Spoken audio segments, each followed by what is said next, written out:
Hotep. Good evening. I love you too.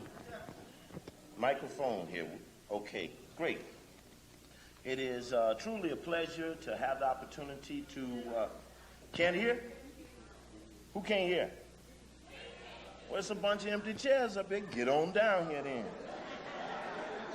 Come on, I got time. Come on.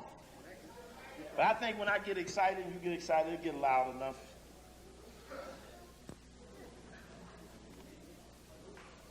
There we go. Thank you, brother. Oh, I won't even get it. Just get it.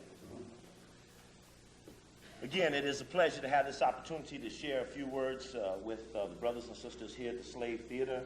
It is an honor to be here. I remember when Gus Savage was here, and when he came back to Chicago, we had a very good discussion. He was very proud to have been here. He was excited. He spoke very highly of the Slave Theater, and it was a pleasure to bump into Attorney Maddox.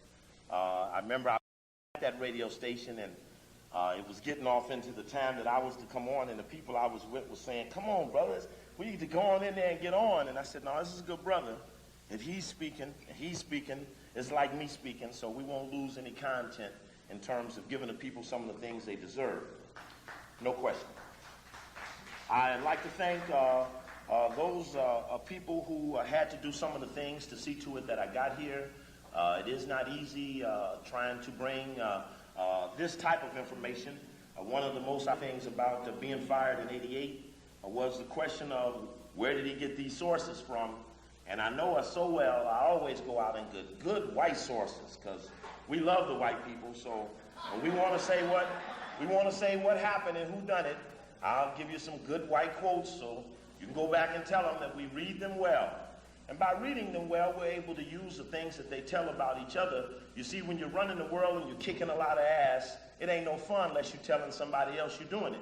And even though they have secret societies to put, they're still humans, and their weakness as humans is that they'll tell. They know the same about you. You do something, especially something that no one should know, you'll tell. Too often, happenstantially, we let people jerk us into telling things that have no business being discussed publicly.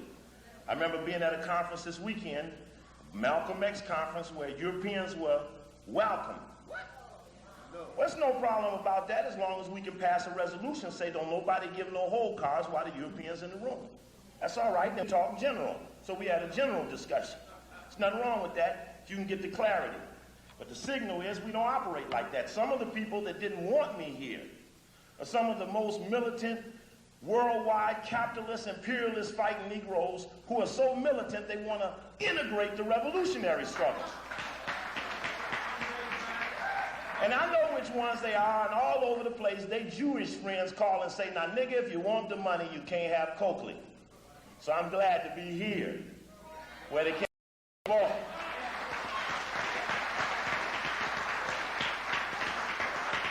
And then when I get to talking, you'll see why.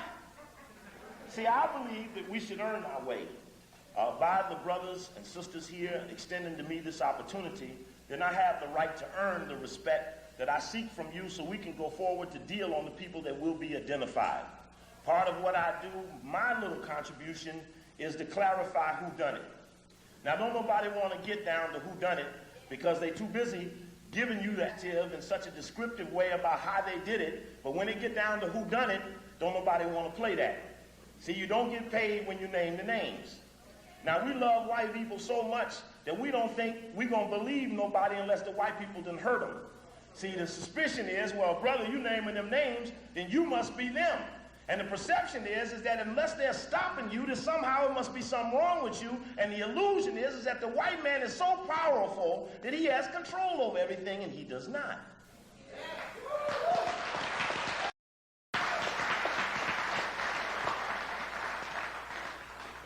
You know, we just left program. We had a program last Wednesday night in Washington, D.C., myself and Brother Zach Kondo and Brother Dr. Jesse McDade. And we had a dialogue about Malcolm X. And, you know, we've been to a whole lot of Malcolm X dialogues, and everybody got the books and everybody got the tapes. And Malcolm, of course, is left as a military reflection. He is one of the most militant images in our community as a dead man than any living person. No one whether it be Marcus Garvey, even Elijah Muhammad, Noble Drew Ali, are known in a military sense. Though they all had, in some senses, militaries, the perception of Malcolm is that of military, of fighting. And it's still being held so and true today. Now, the reality is that the Malcolm thing is really unresolved as far as I'm concerned, because some things are going on I don't understand. See, it appears as if the reason that we keep getting kicked in the ass is that we don't deliver retribution. Retribution. Red is retribution. And we need to say retribution versus reparation, because some people are in movements to appeal to the whites that somehow the whites can pay them some money to make them forgive what they've done. There's nothing a white man can pay me to make me forgive all that he's done. I see only one way to resolve his problem, and that's that he should leave now. There'll be no trouble.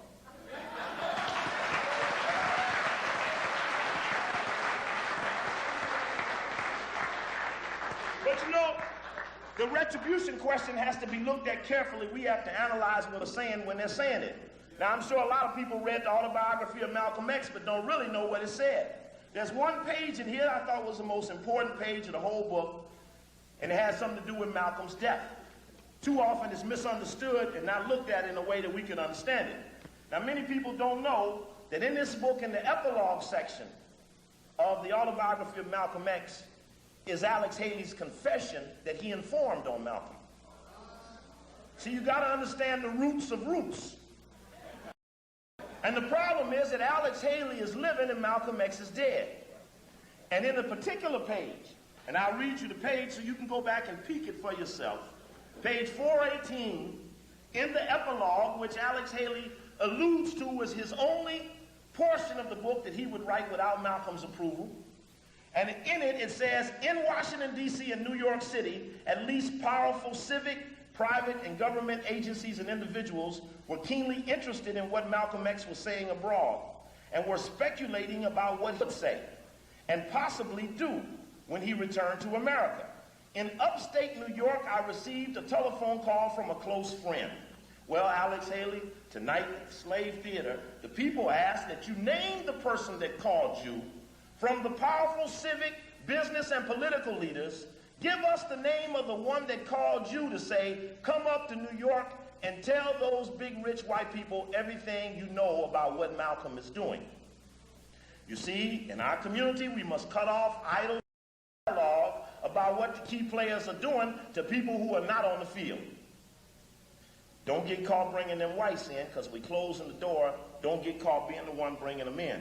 Let's go. In upstate New York, I received a telephone call from a close friend who said he had been asked. He asked me if I would come to New York City on an appointed day to meet with, quote, a very high government official who was interested in Malcolm X. I did fly down to the city. My friend accompanied me to the offices of a large private foundation. Well, Alex Haley, naming the names, you now must have to tell what that large private foundation was, but I will tell you it was either of two, the Rockefeller Foundation or the Ford Foundation, and I suspect it was the Ford Foundation, and I'll tell you why. Because the head of the Ford Foundation at that time was a gentleman named John McCloy. John McCloy was the forerunner to David Rockefeller becoming chairman of Chase, as well as Rockefeller becoming chairman of the Council on Foreign Relations, because simultaneously McCloy was chairman of the Ford Foundation, chairman of Chase, and chairman of the Council on Foreign Relations on behalf of the Rockefeller family. Now, when Malcolm starts to meddle in international stuff, you got to know who got the international agenda. Such that if a trilateral commission emerged in '72, who did they kill in the '60s to make it possible? That's why we're going back to the things previously looked at and extracting those that are necessary to make a brighter future. Says, I met with the foundation president and he introduced me to the Justice Department Civil Rights Section head, Burke Marshall. Marshall was chiefly interested in Malcolm X's finances, particularly how his extensive travel since his black Muslim ouster had been paid for. I told him that to the best of my knowledge, what was he doing telling him? I got you, but I don't get it. See, I don't want all the don't make the mistake that Alex Haley made because he might have to pay for something. Ain't no need of you going that route. It says, I told him that to the best of my knowledge, the several payments from the publisher had financed Malcolm X along with fees he received from several speeches and possible donations that his organization received, and that Malcolm X had told me he had borrowed money from his sister Ella for the current trip, and that recently the Saturday Evening Post had brought the condition right to the book for a substantial sum. That was soon to be received. Marshall listened in quietly, intently, and asked a few questions concerning other aspects of Malcolm X's life. Then thanked me.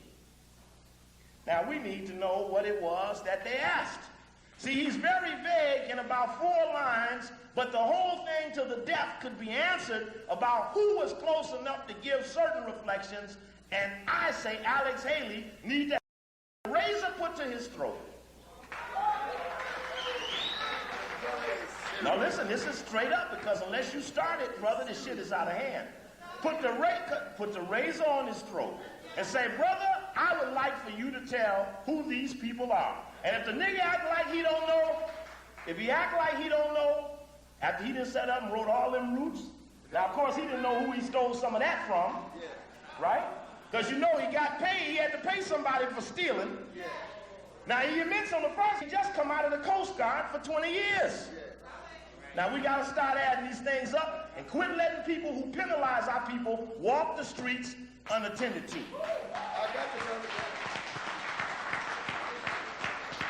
While we on the subject, let me add one more. When we were in Washington, D.C., I brought up the question of Carl Rowan. Why is this nigga living so peacefully? I agree. In 1964, Carl Rowan was made head of the U.S. Information Agency, not because he was a bright Negro, because someone black had to counter Malcolm X's international activity, and he was going to certain countries, and they went and got a Negro propagandist to go out there and say the American Negro is not represented by Malcolm X. Now, if you want to know how big of a liar Carl Rowan is, pick up his recent book called Breaking the Barriers. There's not even one single mention of Malcolm X in the whole book. Now, if he want to talk about his rise to the top and don't mention how he crossed Brother Malcolm to get there, then I must be boo-boo the fool, because I ain't letting the nigga eat good on the death of Malcolm X. In fact, in Dr. Clark's book on Malcolm X, in case y'all get weak in your spine and talk all that shit and don't decide that you want to do something about how you feeling, there's a chapter here called The Beginning, Not the End, where Carl Rowan is quoted as saying that we must correct this lack of information by zealous disseminating the vilification and slanders of the U.S. press designed to obliterate every memory of the slain brother. That's the sister's comments about it. Said that Carl, director of the U.S. Information Agency, characterized Malcolm X as only, quote, an ex-convict, ex-dope peddler, and racial fanatic. That's right. He said it. And Rowan expressed his amazement that many Africans respected and admired Malcolm X. Now, when Rockefeller went to get a trilateral commission in '72, you know he went and got that nigga and put him in it. Because he had proved his loyalty, he'd cross a brother if he had to, and even shot a boy up in his yard with an illegal gun, and he's still on the set. Now, all I'm saying is while we're around giving Malcolm all the memory, let's accept some responsibility for clearing out the Malcolm problem by giving some pressure to the ones who pressured brother off the set. Now, that's just we ain't even at the lecture yet. That was just an announcement.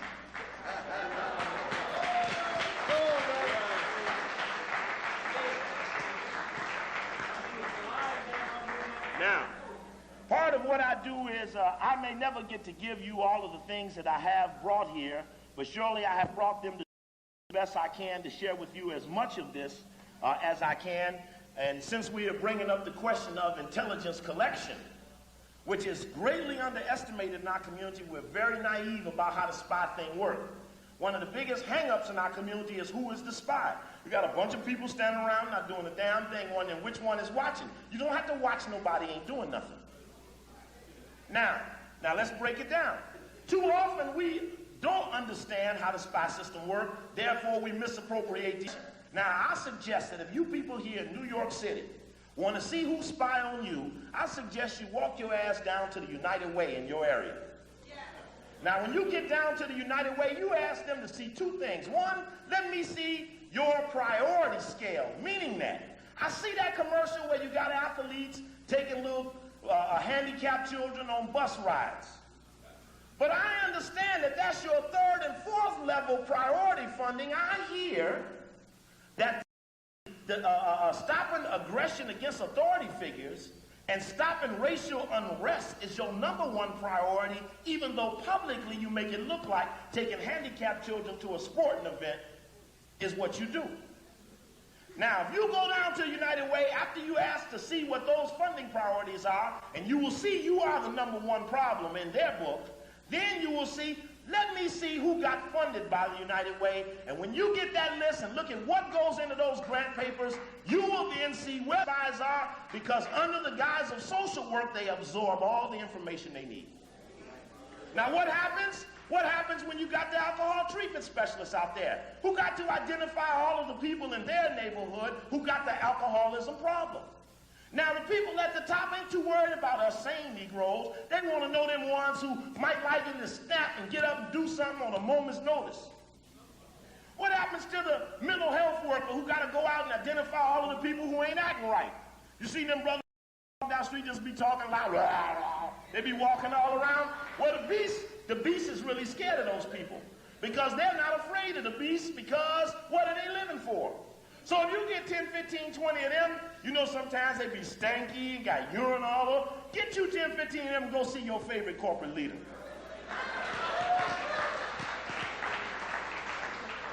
One of the things we found in Chicago was that the United Way was running an early warning system. I suggest if you go to your United Way, you'll find the same thing, and this is what it looked like.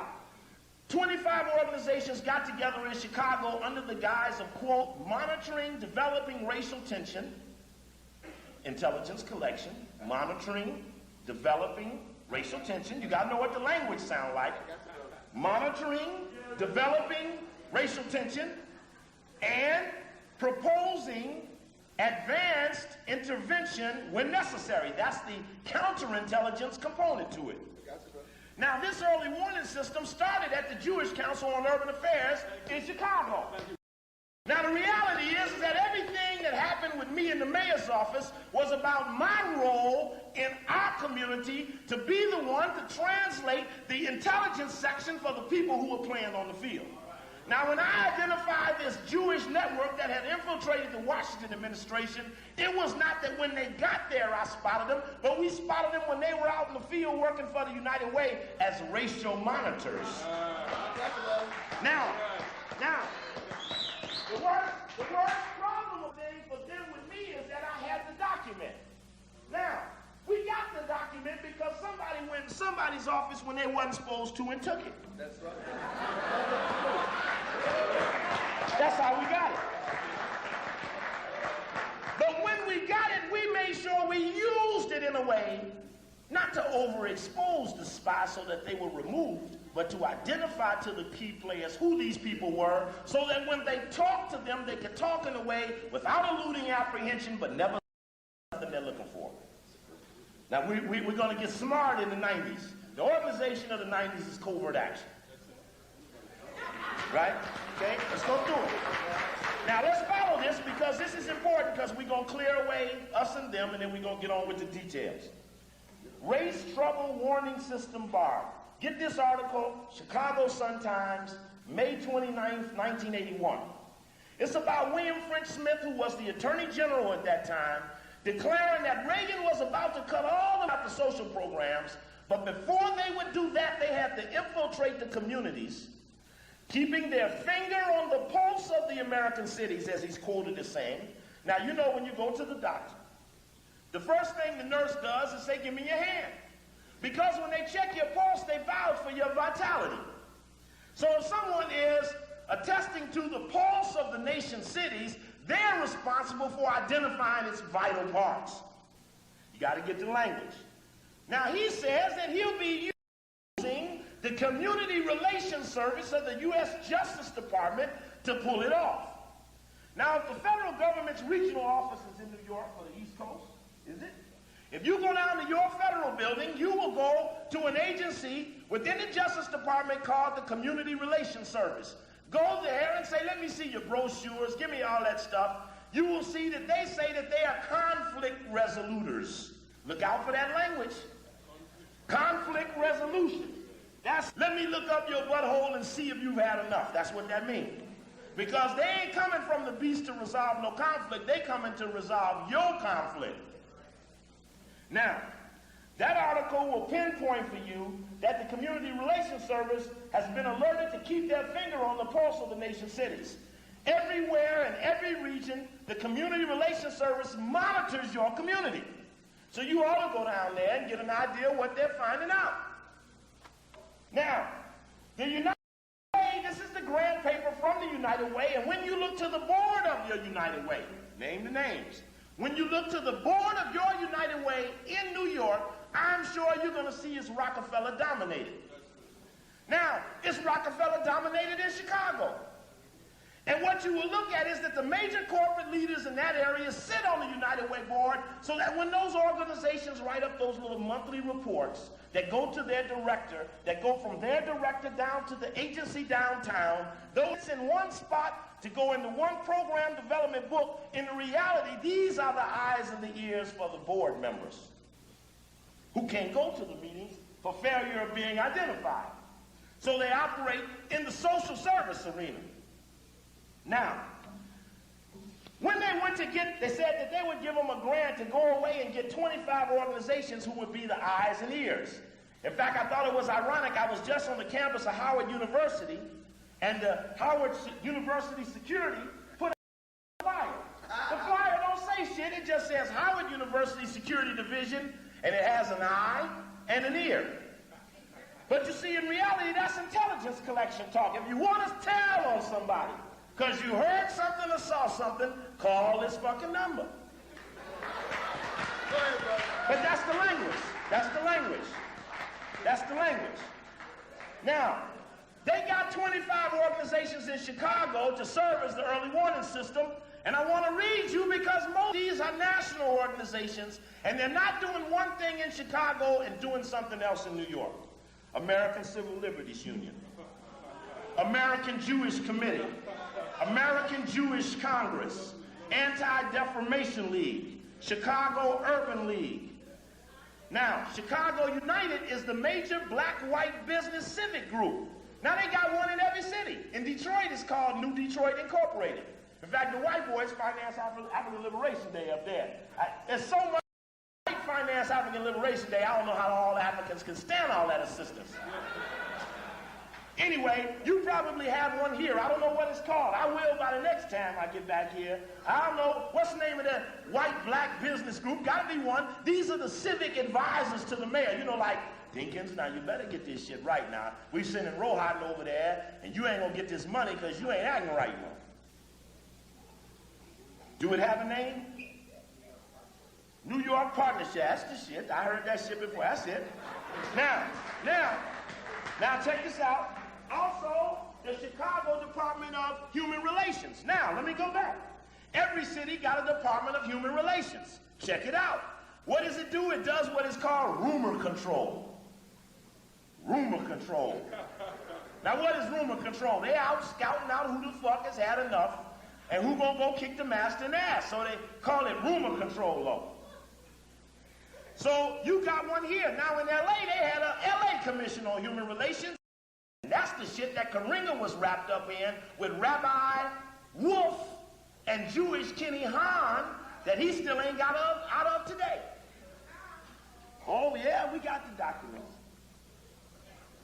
And we done rose it with the people, so don't feel like you can run and tell him. He say, oh, yeah, he's out there now, huh?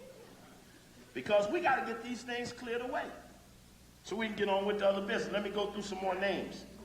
Citizens Information Service, which in Chicago is the information arm of the League of Women's. Citizen Schools Committee, which is, you all got a thing here called the American Jewish Committee on Public Schools. See, they set something up here on public school finances. The Coalition on Public School Finances, because when they set up the Chicago one, it was set up on your New York one. Financed by Exxon, Rockefeller Foundation, all the same old Rockefeller agents. And here is the Community Relations Service, the Jewish Council on Urban Affairs. Now, the Jewish Council on Urban Affairs is run by a white woman named Jane Ramsey.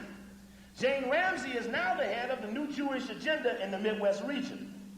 The reason I mention her name is because, thank you, brother. The reason I mention her name is because you'll see her floating around here in New York. Now, there's one thing that happened. When I got fired in Chicago, they used 6 tapes that I had made at the Nation of Islam.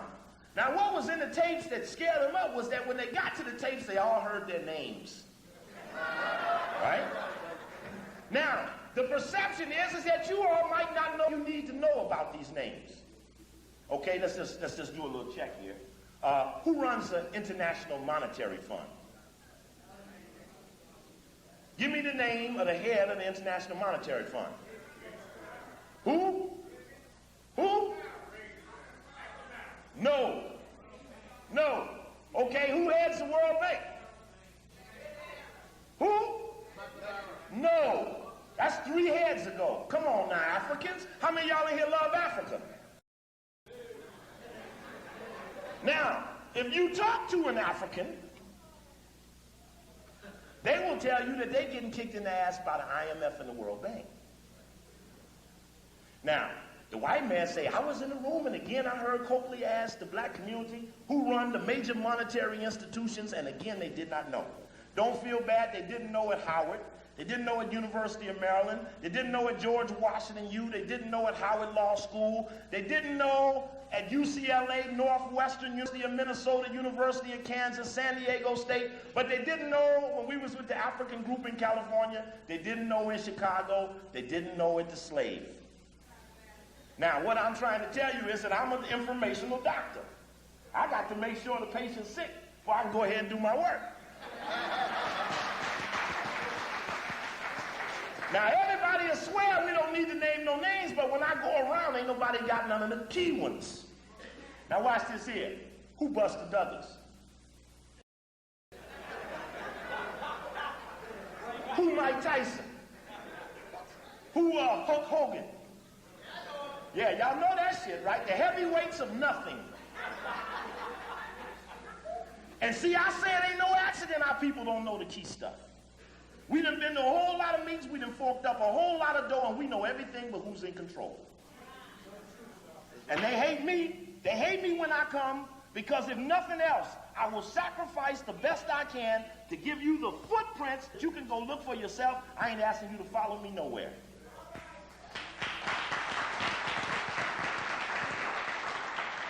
Now, y'all remember that Ollie North plan? Y'all remember that? Well, who was they was going to pull that off? What was the name of that agency? And what was they going to do? They was going to incarcerate them. Now, let's see how the blacks feel about that. Who run FEMA? Look, the head of FEMA got a house, a family, and some children. You know yours and you don't know his. So he ain't personally threatened by all the shit we talk, all the shit we wear, all the accusations we throw on each other, because he know we don't know a damn thing. And we act like we do, which makes us more dangerous to each other than we think. We're being victimized by people who tell us they on the point when in fact they can't get paid if they name the names. That's why I'm the least paid one on the circuit. I'm glad that the Slave Theater looking out for me. Because if the slave don't, who will?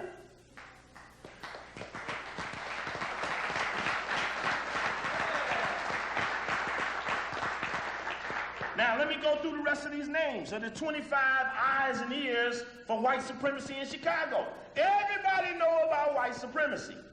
I remember one day I had Neely Fuller cornered. Well, Neely. Yeah, Steve. Now that we got that cold book on white supremacy, let's get that cold book on white supremacist. Francis.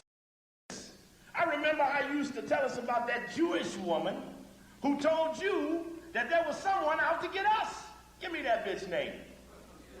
Because when we put the razor to her throat, if she don't tell us where the meeting is, then we can quote about her funeral. Now check what I'm saying. We got people telling us about things white people are telling us, but they ain't giving us their names. Either they mythical people or they spread the shit for them. Now somewhere, while we're in pursuit of the illness that plagues our body, we're going to have to get specific. What problems could you run into when you don't get specific? You could have a toothache and a podiatrist could show up. Yeah? That's a doctor. It's just the wrong location for the problem. Now, when you go to the doctor, you say, Doc, oh, I feel so bad, I hurt all over. Doc say, well, you got to give me some specifics. You say, well, Doc, I hurt all over. He said, well, here, motherfucker, here, 2 Tylenol. And you got to take that shit every 4 hours. Now, when you say it's somewhere in your stomach, around the other side of your navel, on the lower right side, he said, well, hold on, that could be your appendix, your liver. Let me now begin to specify the 6 or 7 alternatives as we narrow down what it is that you're ailing from so that we can get you the right remedy. That's all that naming the names will do, is get you the remedy to the disease that you're suffering from. Now, people will say, well, Steve, surely we're not going to hurt these. Well, let me see if we can add this up. I'm a doctor, and you come to me, and you got, based on the examination, you got a living, growing, negative bacteria eating up your living cells. And I tell you, I can give you 2 things. I can give you some what they call that stuff, Thorazine, Novocaine, Valium, and I can numb the pain that you're feeling. Or we can go in there, having identified the location of the bacteria, and actually take this bacteria out, because my forecast is that if you don't stop this living, evil, negative thing eating up the living part of your cell and your soul, that it will kill you if you don't kill it.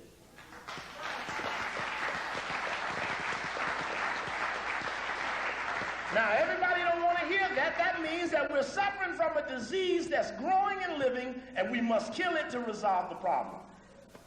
But don't feel bad, because conspiring to kill you is a crime. Isn't that right, brother? And I say someone is conspiring to kill you. I am presenting to you the prima facie, on the surface that it appears to be true, of who done it. And we need to have a trial. And we need to come to some consensus about whether it is or whether it ain't, because as long as it's vague, our ass is dead. Now, let me just say this. This has got to be clear. You see, they got an agenda too. They working off signposts, and they working off strategy, and if they're in the dominant position, then their agenda might be more important than ours. Because they feed us, they clothe us, they teach us, we use their cars. You know, people say, oh, Buck Oakley, I ain't in no control, no white man. I said, nigga, when the light turned red, your ass stopped. And what's interesting is that as I go to these places and tell people quit stopping at the red light all the time, people, when I get in the car, right? So they don't want to show me that they're going to get to the red light, that they get to edging on out there and driving on past it. After they look it out real good. Everybody don't want to get caught at 4 in the morning standing at no fucking stop sign with nobody there in no direction, just stopping because the white man say when you see red, stop. See, his brother said, to break the mental shackles of racism, oppression, and white supremacy. That's it. It's up here. It's up here.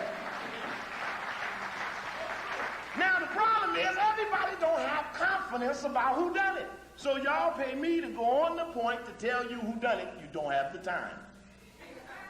So we have a trade-off here.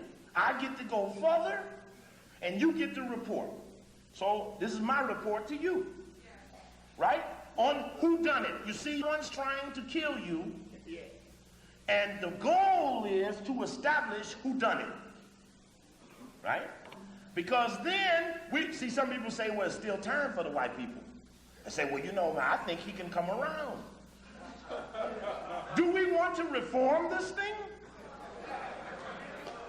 I'm sorry, I'm not in that. I think that when they get to 1992 and play the 500th anniversary of Columbus discovering America, January 1st, 1992, our ass is in trouble.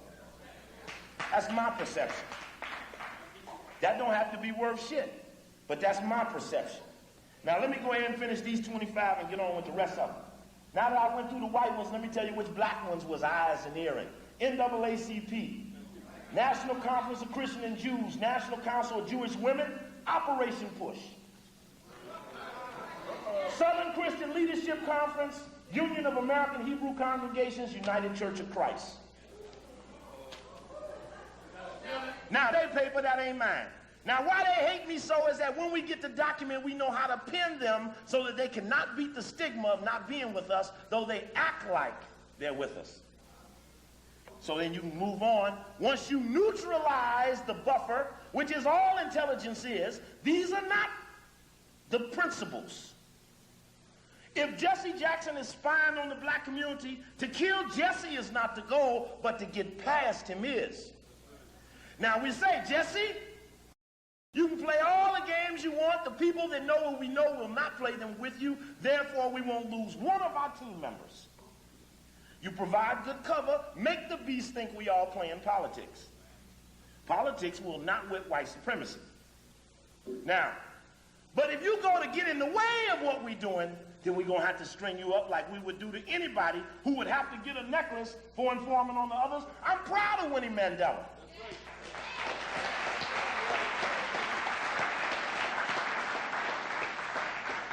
Now, since we got to Winnie Mandela, let's get clear about this. Y'all want to free Winnie Mandela? How many of y'all want to free Winnie Mandela? Okay, I'm going to tell you where you can go and put some pressure, and if you put some pressure where I call his name at, you're going to get Winnie Mandela out of all of the charges, ipso facto. That mean quick?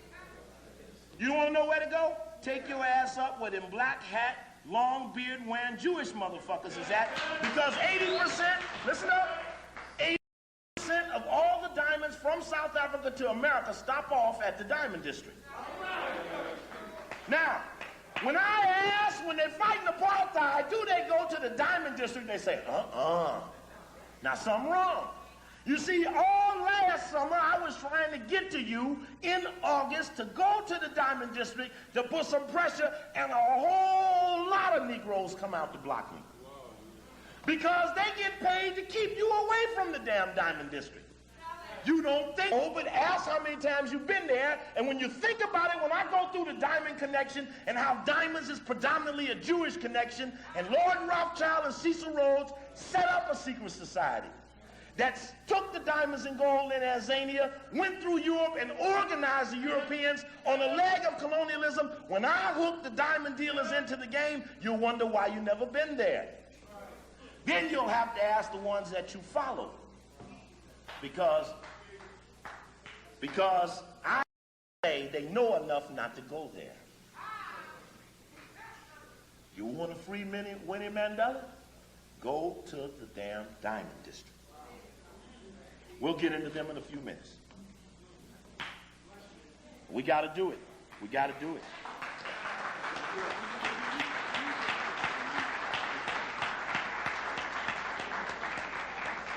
Now, let me clear up some misconceptions about things happening recently. I've been down in Washington, D.C. since September, in and out, moving in and around, trying to put pressure on the location of the New World Order Police. Bush is head of the New World Order Police. So it needs to be stronger pressure in Washington because they're suffering from the same problem you're suffering from here in New York, that where the real power centers are, there is no pressure. The Klan has a meeting, 4,000 Negroes show up to fight the Klan. 27 little poor white honkies don't run shit. Check up now, because if you get to this militant revolutionary wing, they always want to run and fight them. And lead you out there to go fight them, you jacking off on some white people that if you killed all 27 wouldn't run shit. Probably get 2 pickup trucks, some past-due bills, some old stanky pork, and some other pork belly, some old shit you wouldn't want. But the World Bank and the IMF and the G7 just met in D.C. didn't nobody show. Why? Because don't nobody equate the World Bank, the IMF, and the G7 with running nothing, because they never got the lesson into who controlled. Now, I say that ain't no accident. Now, they had some riots in Washington, D.C., right? The word was, by Sharon, I'm an American, Dixon, is that that was a Hispanic riot. Said the Hispanics went off in Washington, D.C., Well, the only problem was it was 295 people arrested, and only 26% of them were Hispanic. 56% of them were young black males between 18 and 22. But it was a Hispanic riot because the only way Sharon can get paid is to make the white people at the New World Order police unit think she got it in control. And if you don't know nothing else about Marion Barry, just know that when it comes to calling the police on you, the white people were unsure if he would do it. So they got them someone they could depend on. You got it? That's why Harold Washington ain't here. Because they couldn't depend upon him to do what was necessary. Now, if any of you people that leave early, because I know you got something to do when this shit go down, there's some tapes in the back. There's some tapes in the back of some of the things that I talk about. There's a lot of things back there that are a lot of details, go into things beyond what I could tell you.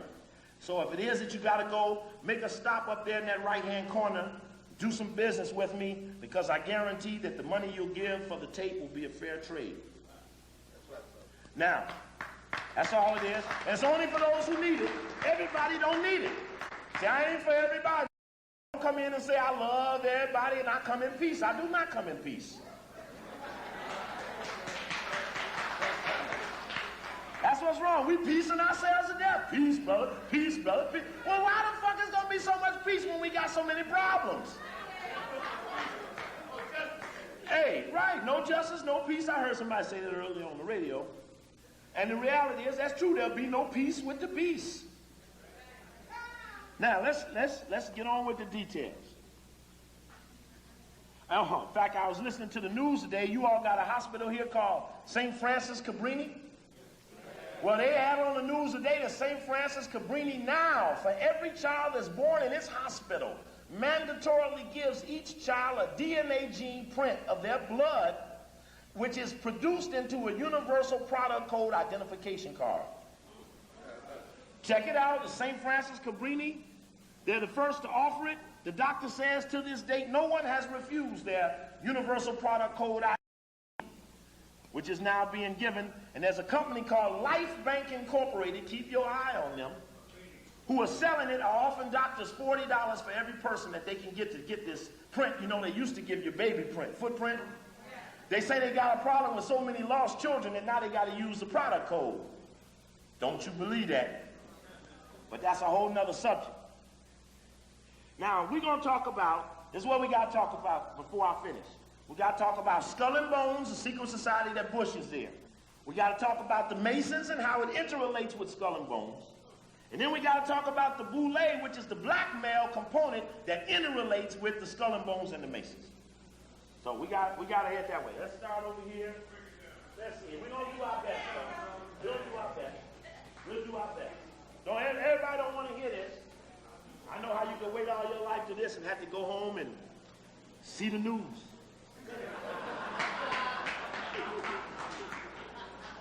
Well, that's all right. See, what they do is they wait for their moment and they feed an impression. See, you can sit for so long, then it got to make the move. Now let's see if we can get some clarity here.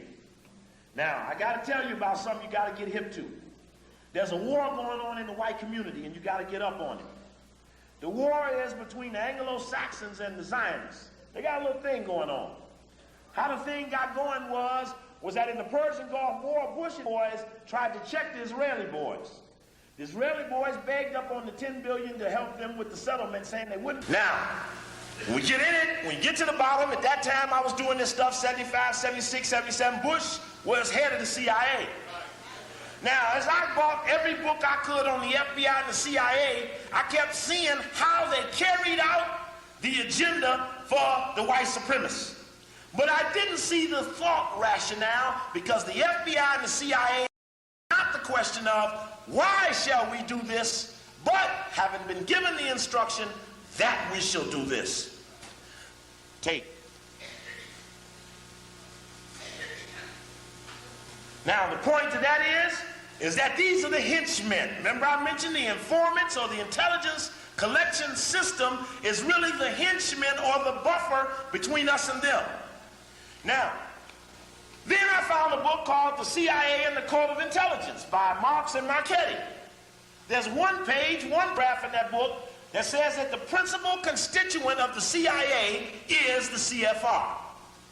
Now that was important because that then led me to the Council on Foreign Relations, which of course is headquartered here in New York. When was the last time there was a protest at the council? Oh no, y'all bullshit. Y'all know y'all jabbing me now.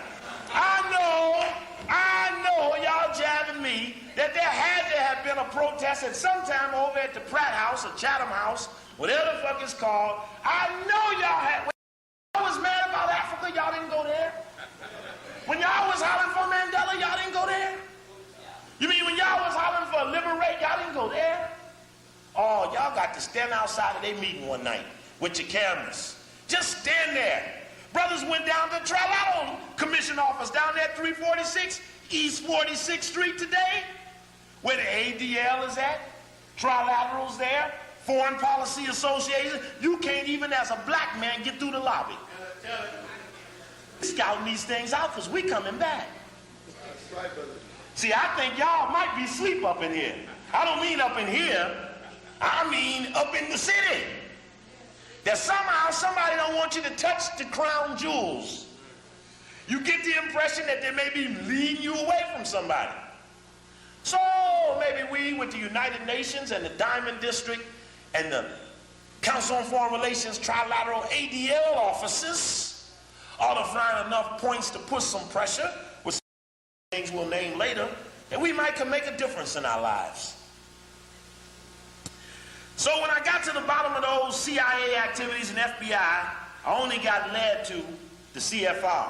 Now when I was looking up Bush, for example, Bush just happened to be on the board of the CFR too. So head of the CIA on the board of the CFR. So then I look back historically and there's Allen Dulles. Allen Dulles was head of the CIA and was one of the founding members of the CFR way back in 1921. Now this, with his brother John Foster, who was Secretary of State while he was CIA Director. You also had the McGeorge Bundy and the William Bundy connection. That's New York too. You got to also get into the Harriman connection and the Winston Lord connection. Now all of these, the Whitney connection and the Rockefeller, all these things in a lot. And once we name their names, ain't no new names gonna show up. See, new names showed up like Borsky and Milliken and movies like Wall Street, where you identified someone who was causing you a problem, and after you played the movie before the people, then you went and kicked their ass. See, the predators, little Jewish Turks who weren't in the combine, in the agreement, went out and started buying corporations that were the family jewels. Now this is big white finance. You gotta pick up white on white conflict. Because part of you will get past is you will know how to split the opposition by clearly knowing it. See, everybody's talking about, who will be in trouble if Quayle is president? Shit, bring that white boy on. If that will bring confusion, then bring us Quayle. I'm for Quayle for president. Now, Milliken and Borsky, they didn't make it, right? Because they was touching the jewels and they wasn't in on it. So after they put the movie out with Charlie Sheen and Michael Douglas, and showed how they set up a rich boy who gets too big for his britches, then went on and busted their ass and put them both in jail. But they put the movie out there first for you, so that when you saw it, you'd understand it a little better and wouldn't rise your attention. Now, the only way George Bush could be president was that if there was some blood to be spilled. You see, the Trilateral Commission, for example, didn't start until 1972. But you had to do some shit in the 60s to make 70s come about. Now, between 62 and 64, almost every major leader in the world changed. Go check it out. Of course, America's changed in 63 with Kennedy being shot in the head, assassins still unknown. We know Oswald didn't do it because they still wouldn't be holding all that stuff till 2025 before they tell you if a dead man did it, because they just wash it all on the dead man. You know what you do with a dead man? You throw all the beefs on him. But they sent Jack Rubenstein, Jewish gangster from Chicago, changed his name to Ruby, went down there and silenced the killer for the mafia Jewish Anglo connection. Now we know in 63 the CIA and the Mafia was working together, trying to kill Castro, who's still alive. And when they didn't do it and had to tell, Giancana, Roselli, and all the rest of them got killed while Castro lived. Okay? Now, so John Kennedy, he stopped fucking up the program. He fucked with the Bay of Pigs thing. He wanted to audit the Federal Reserve. And as a white Irish boy, he went and tried to go buy him some niggas up in the Carlisle Hotel, as Malcolm told us. But the white boy was trying to play crossover music, and it wasn't time for that yet. So he, as an Irish, remember, is still exploited by the British today. So when the bitch queen show up, the Kennedy boy walk out. But the Kennedy's in trouble anyway. Still. Right? Now, how would Bush become president if it was John Kennedy then Robert Kennedy? How was he going to get in there? Right? So they did it till they got him there. Now, remember, the Kennedy thing is hedged in the Warren Commission. Chief Justice Earl Warren was head of the Masons of all of California. Right? Got to pick up on that. And Allen Dulles was on the Warren Commission with Gerald Ford and John McCloy. All these names start all weaving together. Well, what did the Warren Commission do? It said that one bullet went through Kennedy's head, turned 90 degrees, did a dip and a loop, and went into Conley, went through his shoulder, arm, leg, fall on the stretcher without a knot on it. That's the bullet. Gerald Ford was the major proponent of the magic bullet theory. Eventually became the unelected president, selected your governor as vice president. Rockefeller. Right? Isn't that how he got there? Before he died sexing with Meekin. And they put his clothes on him for what they call ambulance. Now, let's see if we can get this right. So, if you look at Nixon's book called RN, you will see Rockefeller say that Kennedy wasn't going to make it to the election in 63, even though he was leading all the polls. What did Rockefeller know? Nixon said, well, Dad, he's leading all the polls. Rockefeller said, don't you worry about it, he ain't going to make it. And that's in one of them 2 RN books by Richard Nixon. That's important. Now, so the killing come down in Dallas and they neutralized the guy. What's this here, bro?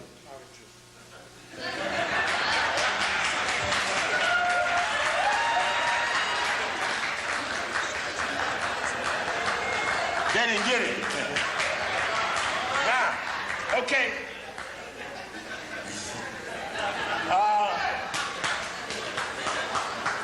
Hey, see, you always say don't drink. No drink you don't pour. Now, I love these brothers. I trust them. But it's just a thing you got to do. I was in California once giving a lecture, and a guy walked right in from outside, walked right through the front, right up to the stage, and dropped a drop of water, a can of water, right? I had never seen him ever. He wasn't one of the hosts. Nobody had knew him. He dropped the water and walked right out the room, right out the stadium, and kept right on going.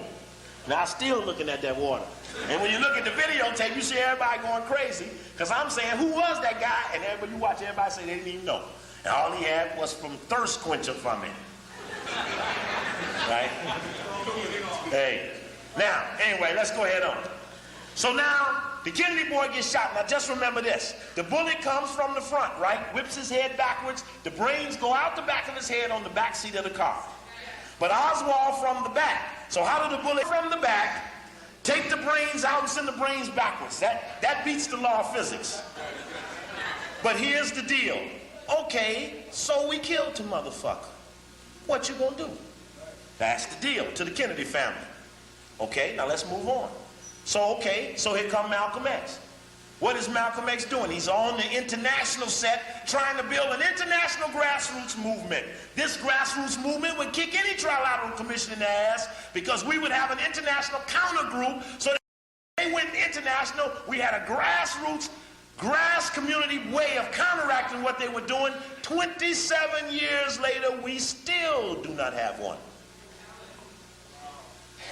And right before Malcolm died, they stopped him from going to France. That was the State Department. Who was running the State Department? Dean Rusk, who had come from chairman of the Rockefeller Foundation to Secretary of State and is a Rhodes Scholar. The Rhodes Scholar connection is important because those are the soldiers of Cecil Rhodes to fulfill the obligations of his secret society, most quoted in Encyclopedia Britannica, if you need a good white source. Now, okay, Now, you had to go to Malcolm before you got to Martin, because if you went to Martin first, you would give more credence to Malcolm's theory. Malcolm called out the World Bank right there. We still love him, but we don't know who run it. He called them out. He called out the Carlisle Hotel, the Big Six. Malcolm named the names. That caused some problem. Now, you go get that little Robert Kennedy and Martin King. They stirring up all that war mess. They had some goals for that thing. So they were stirring it up, so they took him out. But the goal was, okay, so we shot him. What you gonna do? See, I think the people who we looked up to did not tell us that they already know who did the killing, but they didn't believe they had the power to do what had to be done to the ones that did the killing. So they win because they're violent, right? Just when they're down on their luck and the shit don't work, they just go and kick a little ass. And you got to understand that, because that's why we use this little bogard as a symbol. Let me see your elbows up. Let me see your elbows up. Now, when you see me, and you want to make me understand that you know what I'm saying, greet me like this. Bogard, right? And see if we're bumping together. Right, bogard, right? Now, why? Because subliminally we want to accept the mindset that they took it, and the only way we're going to get it is to take it back. That's all. That's all it is to it. And we must set the climate to make this possible, because the climate is that we can't do that. Now, someone says, you know, man, would they kill us? Shit, they killed a whole race of people. Right up in here. Killed a whole race. And then we still wondering if the jury's still out on them. They kicked their ass and took their land. Right? Didn't they? Y'all been dancing with wolves lately? And boy, you know, when the movie was over, the white people be sitting in the theater, boy, they don't want to move. Because now all of a sudden they say, damn, they might remember we did all of this. They put their head down and shit. They don't want you to remember what all they done. That's why they got them little civil rights leaders now. Leadership Council on Civil Rights, still jacking off with a civil rights bill. 27 years after Malcolm called them out as a hoax of white people, when they got the first 600,000. 800,000. Correct me. Strike for the record. Correct. Okay? Let the record reflect this 800,000. And the Negro organization is still today. And when you read their flyer, they say, we represent 290 somewhere. Shit, nigga. If you had 290 people, you'd be lucky. Talking about we represent these many organs. Then why can't you do shit?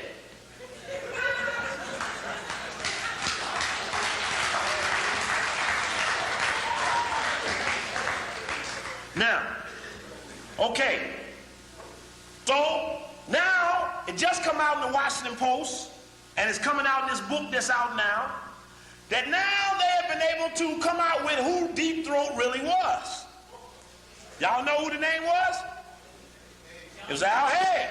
But now let's go back. Now we got to check this shit out. It's getting deep. We're about to get down to who doing this shit all the time. Now let's go back.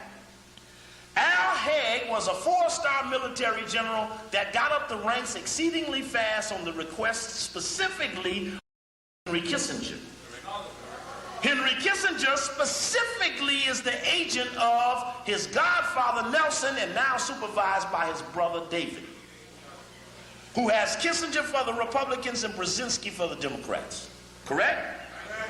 Okay. Now, so Kissinger in his book, The White House Thing, first page, gives all honor and respect to Nelson, who picked him up from obscurity and let him think about his power. Now, Haig worked for Kissinger. So the word is out now that Haig was Deep Throat. Well, we got to go back, because there's some deep evidence. How many of y'all seen Spiro Agnew's book? Y'all remember Spiro Agnew? What was he? Now, how did he leave office? He resigned, right? Well, he wrote a book. His book was called Go Quietly, ... or else. Now, you can't find it nowhere. And the reason you can't find it is that the people bought all of his book, him up, and you ain't heard one word from him since. He lives in Palm Springs, California, and I'm dying to talk to him.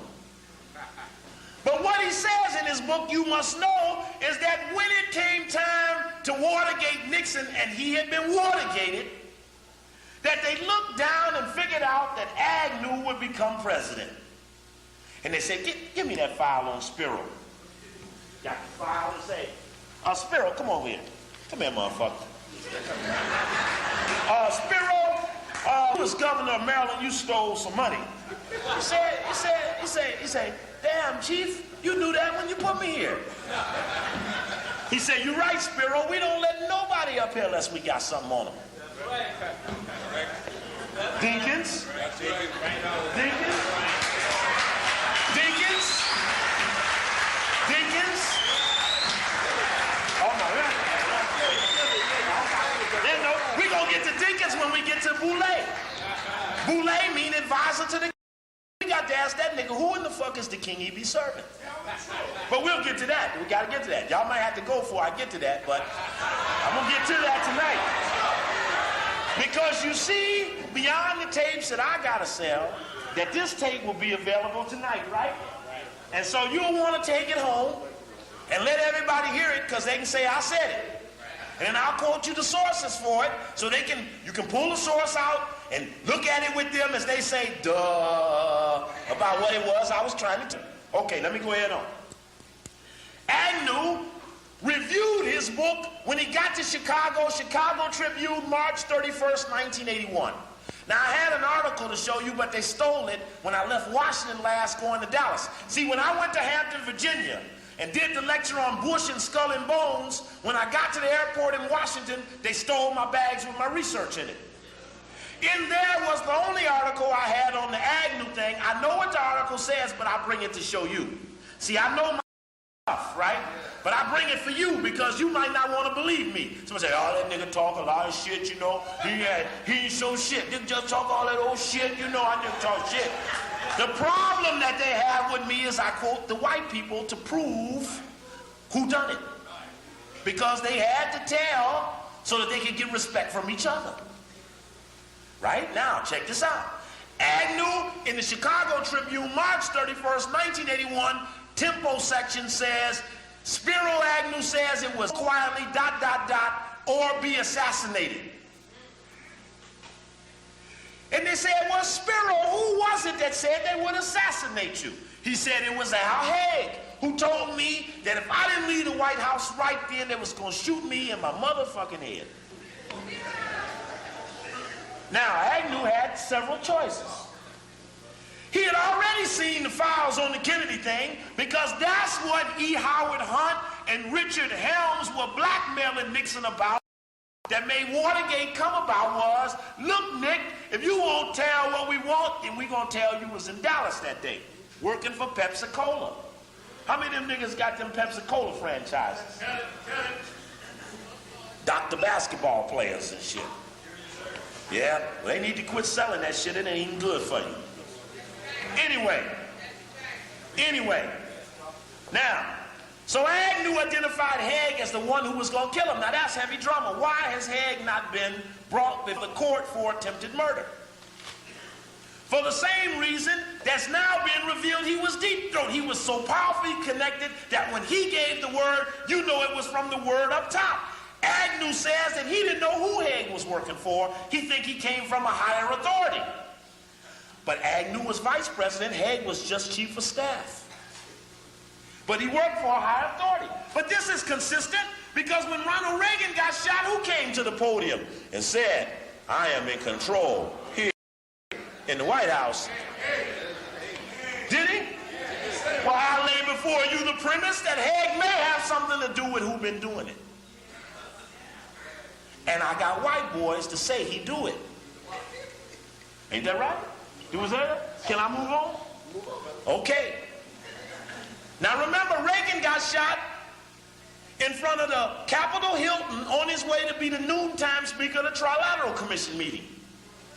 Because in the New York Times, April 20, 1981, Haig's story about the speech he gave replacing Reagan was put public in the New York Times 21 days after he gave it, March 31st, 1981. Now, these are details. You can look them up. But I'm telling you these because I'm laying to you a documented flow. Now, check this out. What happened when Reagan got shot? Reagan got shot. His wife scared. She turned to the horoscope woman. She wouldn't let him do a damn thing until they got it checked out with the horoscope. Now let's see what her options were. She could have called the CIA. She could have called the FBI, the Pentagon, the Defense Department, the Army Intelligence, the Navy Intelligence, the Navy, the Marines. She could have called any one of them and got extra protection for her husband, but she called none of them. She turned to the horoscope lady. Now, what is horoscope but the science that the Africans taught that Europeans picked up on? Are they telling us that in times of the crunch, they turn to sciences beyond themselves? We got to hear them carefully. But this is very relevant to today because it was not known publicly about the horoscope woman until Donald Reagan, the chief of staff, former secretary of the treasurer, came out and wrote a book called For a Record. Get the book. Now I'm following this. I'm laying my documents. If I was numbering them, I would call that exhibit number 20-something. I think that's about where I'm at. Now, that exhibit will show that as chief of staff and secretary of treasurer, Reagan never once told Reagan what to do. Now that's heavy. You the president, and you ain't never told your chief of staff what to do or your secretary of treasurer. So if he wasn't checking in with him, who check in with? Now, in his book, he was so pissed at Nancy that he told about the horoscope lady. But then Nancy got her turn and wrote a book called, what was Nancy's book called? My Turn, correct. And in her turn, she said there was a bunch of scoundrels around my poor little Ronnie trying to take his presidency. Right? Ain't that right?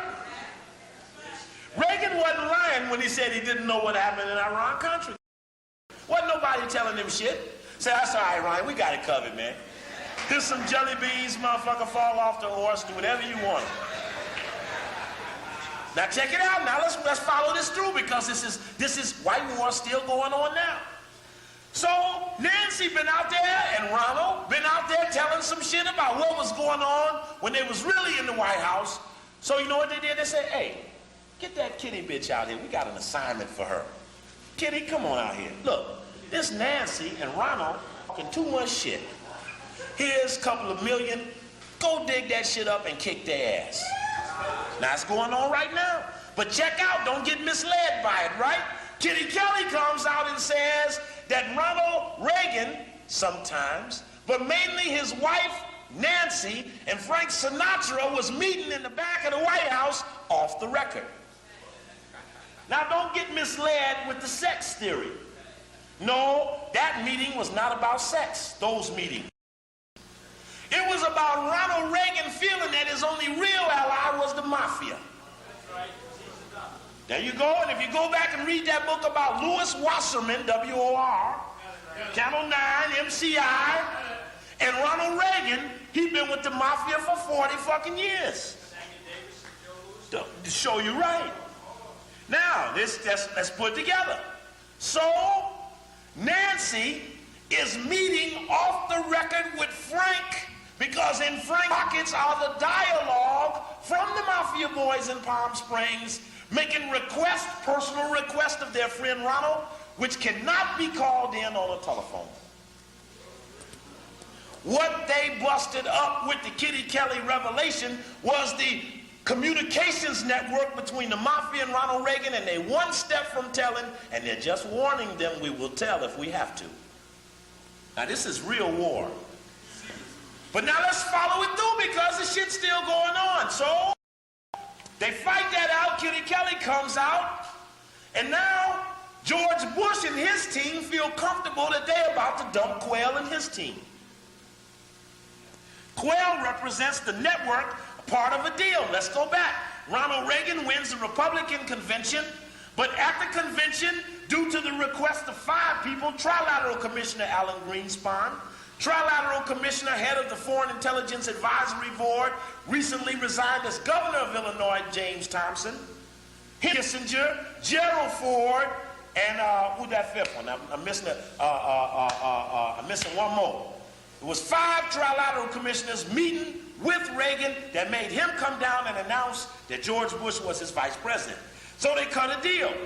Reagan would take Bush, Bush would take Quayle. That's the offsetting deal. It's a coalition amongst whites to keep the pressure on the blacks. But the coalition is getting fragile. Now, I checked it, boy. When Bush got sick, you know how Quayle used to just walk. Boy, when Bush got sick, that motherfucker was going. He was happy. But let's get close to this. Bush is doing great after the Persian Gulf War, but the Jewish elements feel like he done boxed them in. So what happens? The Washington Post starts the process, Jewish network newspaper. The Graham-Meyer family, hooked into Lazard Perez, Eugene was her husband, hooked into Lazard Perez, they got Felix Rohatyn standing on your neck. That's good. Right? Right. Felix Rohatyn. Oh, we're going to get to them. They coming because they in it too. Now, they start writing articles on Skull and Bones. Check August 18th Newsweek. There's an article called The Code of the Wasp Warrior. Code of the Wasp Warrior, and it's about Bush, Henry Stimson, Skull and Bones, and the Wasp need to have a war to prove their white manhood. But it's about a Jewish magazine telling it. And an organization, Skull and Bones, that has few Jewish people in it. So the Jewish elements expose these Anglo elements, where in the past they've had cooperative relationships. We're talking about 1 year away from their 500th anniversary of world white supremacy. They are developing minor conflicts that need to be magnified and exploited and have something to do about the strategic moves we must make. See, we need to talk about these things every day, keep a barometer of what they're doing so that we can accurately keep up with what's our responsibility. Now, they come out with an article. I'm going to show you the article. I got it up here. Just came out in the Washington Post on Skull and Bones. Here it is here. It appeared April 16th, 1991. Washington Post, Tuesday. Here's an article right here. Skull and Bones at Yale. First no women, now no club. That's an article right here from my friends in the back. See a nice big old Skull and Bones on the front page. And it says, it's just one line in here I think is important. And it says, right in the second paragraph, for more than a century and a half, Skull and Bones, whose initiates include the late Henry R. Luce. Luce, of course, was time, life, and all of the other complex of that combine, right? And his wife was Claire Luce Booth. Go back and check what they had to do with the Kennedy assassination. They was killing his ass like the rest of them. But they got to check these succeeding networks. It says here, for more than a century and a half, Skull and Bones, whose initiates include the late Henry R. Luce, Potter Stewart, as well as President Bush, has been the most powerful secret society in the nation. That's all I need to hear. Because when I'm trying to figure out when somebody starts figuring who at the top of that sounds like something I want to catalog. But with its ceremonial phrases and clandestine rites, it is also one of the last. Which means others didn't survive, but don't fall for that. The Jewish network got theirs too. Now, how does that connect? They start saying that Skull and Bones want to let some women in. In fact, Newsweek then did the follow-up article the next Newsweek. Now, the interesting thing, in fact, they just did it on Washington TV. They just did an article showing the 15 members of Skull and Bones at Yale having a meeting about trying to let the women in. Surprisingly, there were 3 brothers in the group. Showed them walk right in the room. Had their hats all turned to the side and had dungarees on, was pimping and stuff. I got to figure that one out. But they wanted to put women in, so they closed the clubhouse. In fact, the Washington Post put a picture of that clubhouse there called the Tomb. See, that clubhouse is called a tomb. Now, a tomb is somewhere where you got what? The dead. In fact, when you're going through the initiation rites of Skull and Bones, you got to lay your ass in a coffin. Now, I think that's ironic because one of the things I talk about is that our job is like Dracula. We trying to kill Dracula, we got to suck him out into the light. Because in the light, Dracula is impotent. He got to do all his dirty work at night. And when the light comes, he got to go get back in the... Right? Now when you in Skull and Bones, you got to lay in the coffin butt naked. And then you take on a new name. You change your name now. We need to know what Bush's name is. What his new name is. Then you got to tell about sex, all the sex you had prior to you laying in that coffin. See, in the higher rings of white supremacy, many of these circles are homosexual too. Why? Because no better secret than a homosexual secret. Foley, a homosexual, he headed a Congress. But he only got there when they moved Jim Wright out. And they moved Jim Wright out when he tried to press the conjugate thing on Ollie North and them. And Ollie North made it and Jim Wright didn't. Ain't that right? Now, Wright knew that the Tower Commission was a cover-up. And they convinced John Tower to tell it. Ooh, boom. His plane fall right out of the sky 3 weeks ago. Right? Am I right? Yeah. Now they say his propeller got to going too fast all of a sudden. Just like Bush Hart all of a sudden. Sound like they got some go-get-em gas passing them out amongst the white supremacists. Now Bush admitted today, and I thought it was heavy, that he ain't been thinking too straight lately. Today, in the news, he admitted that when Cole and other people were at the White House, he kept his answers short because his memory ain't too swell. Now that's deep. We better find out what he did the last couple of days. He might be trying to lay the excuse for some executive order that he put on us in the midst of his confusion. Pardon me? Sure, you're right. Now this is deep. Now George Bush heart started beating fast after he went to the University of Michigan. Now in yesterday's Washington Post is an article by a guy writes in the Village Voice named Nate Hottentoff or something. Hentoff? Right.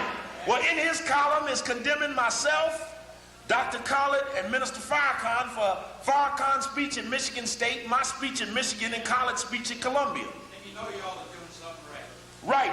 And then he condemned the article he put in the Village Voice 2 weeks ago, and ended with me, and then the next week was about Farrakhan in Michigan State. So you're right. But we're going to go see him while we're around here, because I think I need to see this guy. Yeah, brother. No better than seeing him, because you get to see them faces of you who? But anyway, that's a whole nother story. But the point was that those stories were about what they call now politically correct dialogue, or PC talk. PC talk is something that started up at 346 East 46th Street in the Anti-Defamation League offices. Now, the Anti-Defamation League office is an international white front, all-white Jewish organization that spies on white and black communities. Nothing less. I got 2-3 videotapes on the Anti-Defamation League for $25. I sold out all the audio. Their whole history is in there. But it was ADL that took the tapes from the nation on me to the mayor and started the process of working me away from the mayor's office. But the point to it is, of course, that they also were the ones who manipulated Farrakhan's remarks in '84, etc., etc. With the Nathan Pugh letter and all that, and Foxman, same one, be messing with the Hebrew Israelites. Now, this ADL with this international intelligence collection operation, see, you always got them. They're the pushers of what are now known as anti-hate laws. Now, be leery of any black organization that comes to you and says they want to fight racial hatred. That's the buzzword. We're fighting racial hatred. And they want to fight it through coming up with restrictions on dialogue, because I will tell you for a fact that the anti-hate movement is nothing but a front for strangling African Africans who are about to declare who done it. And they want to be able to call us racist when we do. You see, I'm known as a racist when in fact, as Neely Fuller said, we're counter-racist. It's just a slight in terms. See, I condemn the Italians for having Columbus Day, but when I'm fired, the Italians are down there saying I'm a racist for saying Columbus was a racist. Now, I'm going to give y'all a little word while we at this spot. I'm going to be up here in October when y'all got that Columbus Day parade. And I want to get the names of every African that walk in that parade because I don't understand it. If Dinkins got to lead it, like Harold Washington would tell you, if he was here today, I put pressure on Harold Washington for walking in the parade because he confuses the African children when we're telling them Columbus didn't discover shit because there was people here already. But no black mayor in the history of the United States of America has ever represented Columbus Day, which means that when black people become mayors of white cities, as was mentioned once in Harper's Magazine, that they have to prove they will protect white interests first. That's right, brother. Which means that when they get in charge there, everybody's off Columbus Day. Everybody's off Thanksgiving. Let's see, you thank the Indians for getting you through the winter, then you went out and killed the motherfuckers. Now, hold it down, let's see, everybody want to put pressure on everybody else. Watch this here. How many of y'all work? Now, I know some more of y'all ain't. I bet you off that day. And I bet you never in the history of New York, public school system, for example, has one black teacher took the little trinkets money that they got for being off that day and threw it back at the beast and say, I don't want it, I want to work that day. Yeah, now who want? I said, Steve, don't be taking away my holiday, man. I need the holiday. See what happened? When it comes to fighting white supremacy and you got to give up the motherfucking money, you will take the holiday. Now, I want to get the report about how many of y'all threw the money back. But then y'all will tell me y'all down, and then when it comes down time, don't nobody want to sacrifice nothing. But then I ain't being fooled no more, because see, we just got to go ahead and do it whether you in on it or not. Anyway, that was just a sidelight, but the point to it is we got to keep up with those things because they're important about holidays. And you got a big Columbus statue right down here in New York, don't you? Big Columbus statue, right? I wonder how much they pay out of your money to keep it going. Got to get all that white supremacy out of my system. See, the more I talk and the better I talk, then the more white supremacy comes out. See, that stuff ain't no good. See, we be standing around, people go, they be taking it all down, their system and stuff. I said, man, that shit is waste. You wouldn't eat no boo-boo. So when it's waste and it got to come out, let it out the quickest hole.